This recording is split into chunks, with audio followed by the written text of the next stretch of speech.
Galerinha que assiste aí meu canal no YouTube aí, ó, se inscreve no canal para não perder nada. Só, ó, 0,50, né? Isso aqui é o comando de válvula do Fit Tempra. Admissão e escapamento, tá? 8 válvulas, tá? Porém com 2 comandos. Ó, barulho, ó, 0,50 de folga, com bastante folga, por isso tá fazendo barulho. Então o que é que eu vou fazer? Eu vou tirar essa pastilha, vou medir aqui com o micrômetro.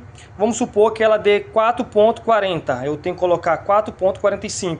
Mais ou menos isso, para poder dar uma altura a mais, para deixar esse comando com 0,40 ou 0,45. 0,50 com folga é muita coisa. Já é o motivo de ficar com barulho. Por quê? Porque já é um comando já gasto e deixando com 0,40, no mínimo aí 0,40 tá bom. 0,40 ou 0,45. Beleza, galerinha? Um abraço, fiquem todos com Deus.